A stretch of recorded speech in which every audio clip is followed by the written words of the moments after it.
एक महत्त्वाची बातमी, मोठी बातमी. पुण्याच्या भिगवण प्रकरणात एक मोठी अपडेट पाहायला मिळते। या प्रकरणातील तरुणीने आपल्याला आईकडे आणि मामाकडे जाण्याची इच्छा व्यक्त केली आहे। यावरच आता कोर्टाने संबंधित तरुणीचा ताबा आई आणि मामाकडे देण्यासंदर्भात आदेशही दिलाय। मोठी बातमी आपण पाहतोय। 20 फेब्रुवारी रोजी बारामती सत्र न्यायालयासमोर या तरुणीने आपण आईसोबत जाणार नसून झहीर शेख सोबतच जाणार असल्याचं म्हटलं होतं आणि त्यानंतर आज इंदापूर अतिरिक्त सत्र न्यायालयात व्हीसी द्वारे व्हिडिओ कॉन्फरन्सिंग द्वारे या प्रकरणातील सुनावणी पार पडली आणि त्यात या मुलीने जबाब पलटलाय। पुन्हा आज इंदापूर अतिरिक्त सत्र न्यायालयाने संबंधित तरुणीला व्हिडिओ कॉन्फरन्सिंग द्वारे काही प्रश्न विचारले। यावेळी संबंधित तरुणीने आई आणि मामा सोबत जाण्याची इच्छा देखील व्यक्त केली आहे। भिगवणच्या प्रकरणात मोठा ट्विस्ट आल्याचं पाहायला मिळतंय। आधी डोळ्यात मिरची पूड फेकून या तरुणीचं अपहरण झालं, अशा घटना समोर येऊ लागल्या, अशा बातम्या समोर येऊ लागल्या। त्यानंतर हे प्रकरण उलगडलं आणि स्वेच्छेनंच मी या तरुणासोबत गेल्याचं या तरुणीनं म्हटलं होतं। मात्र आता हीच तरुणी पुन्हा आपल्याला आई आणि मामाकडे जाण्याची इच्छा व्यक्त करतेय।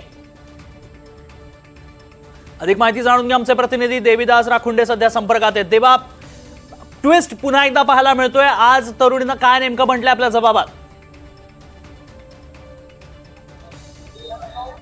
तन्मय, अगदी खरं आहे। जेव्हापासून हे प्रकरण घडलं त्यावेळेसपासून वेगवेगळे पैलून वेगवेगळ्या घडामोडी या प्रकरणामध्ये बाहेर येतात। सुरुवातीला हे प्रकरण अपहरणाचं वाटत होतं। 17 फेब्रुवारीला ज्यावेळी ही तरुणी एका मुलासोबत भिगवणमधून निघून गेली, त्यावेळी तिच्या आईनं आणि मुलानं भिगवण पोलीस ठाण्यामध्ये सुरुवातीला या संबंधित आरोपी झहीर शेख आणि आयान शेख हे दोघे सख्खे भाऊ आहेत, त्यांच्याविरुद्ध अपहरणाचा गुन्हा दाखल केला।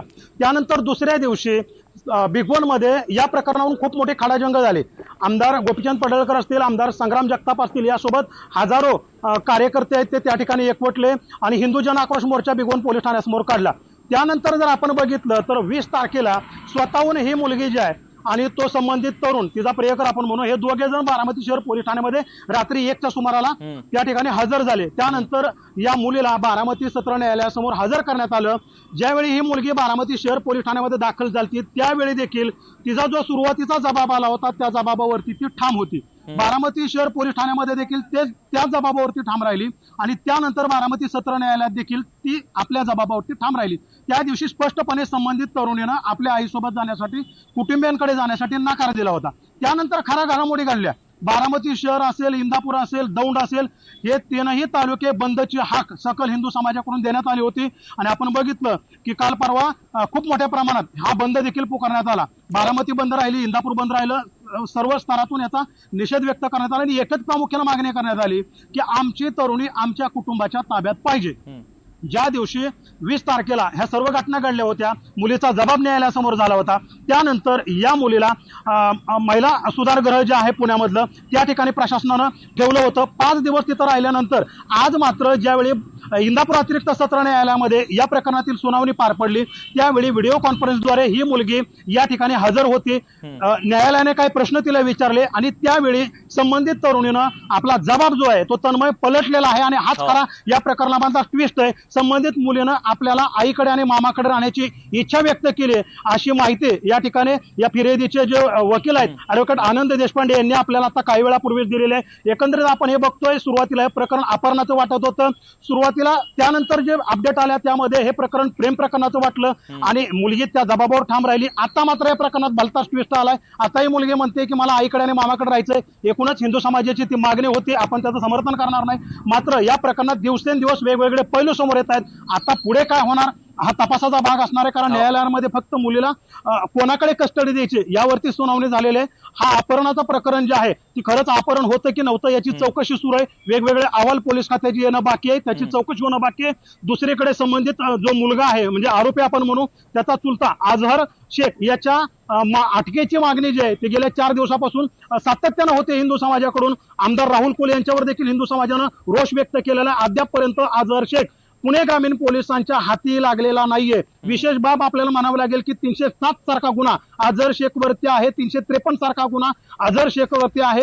गेल्या 3 वर्षापासून तो फरार राहतो, मात्र तो अद्यापर्यंत पोलिसांच्या हाती लागत नाही। खूप मोठी पोलीस खात्याची नामुष्की म्हणावी लागेल। एवढं प्रकरण तापत असताना अजहर शेख पोलिसांना का सापडत नाहीये याचं कारण खरं तर आता पोलिसांनी सांगायला पाहिजे, या अद्यापर्यंत पोलीस सांगू शकलेले नाहीत। तन्मय, अगदी, पण देविदास, या मागचं नेमकं कारण काय? मुलीनं जबाब पलटण्यामागचं नेमकं कारण काय? का पुन्हा एकदा तिला जावंसं वाटतंय आई वडिलांकडे, आईकडे, मामाकडे? यामागचं काही कारण समोर आलंय का? पण मग या प्रकरणामध्ये मुलीने जबाब का पलटला याचं बेसिक कारण जरी स्पष्ट झालं नसलं तर दोन गोष्टीचे किनार याला नक्की आहे. ज्या दिवशी ही मुलगी आपल्या प्रियकरासोबत स्वतःहून गेले असं स्टेटमेंट तिनं दिलं. आपण त्या व्हिडिओवरती जर नजर टाकली तर सहज लक्षात येईल. बारामती सत्र न्यायालयासमोरील ते व्हिडिओ होते. तिची आई एका बाजूने आकांत फोडत होती, हंबरडा फोडत होती, माझ्या मुलीला वाचवा, कुठे गेला हिंदू समाज, या मुलीला जाऊन देऊ नका, अशी तिची किंचाळी संपूर्ण महाराष्ट्राने ऐकली. मात्र तिची किंचाळी तिच्या त्या मुलीने ऐकली नाहीये. मुलगी खाली मान घालून तडक पळत सुटली आणि पोलीस व्हॅन मध्ये जाऊन बसली. त्यानंतर खरं तरी मुलगी 5 दिवस जे आहे ते महिला सुधारगृहात राहिली. संपूर्ण परिस्थिती तिला आता जाणवू लागली आणि कुठंतरी आता तिच्या भावना जाग्या झाल्या. तिला कुठंतरी आता जाणवतंय की आपली आई बरोबर होते, आपले पालनकर्ते बरोबर होते, ज्यांनी आपल्याला वाढवलं तेच बरोबर होते, आपण कुठंतरी चुकलेलो आहोत. संपूर्ण महाराष्ट्र आपल्या विरोधात गेलाय आणि आपण चुकीचं पाऊल उचललंय याची प्रचिती कुठंतरी तिच्या अंतर्मनाला झालेली असावी. आणि यामुळेच आता 5 दिवस या महिला सुधारगृहात गेल्यानंतर मुलीने आज मात्र जबाब पलटलेला आहे.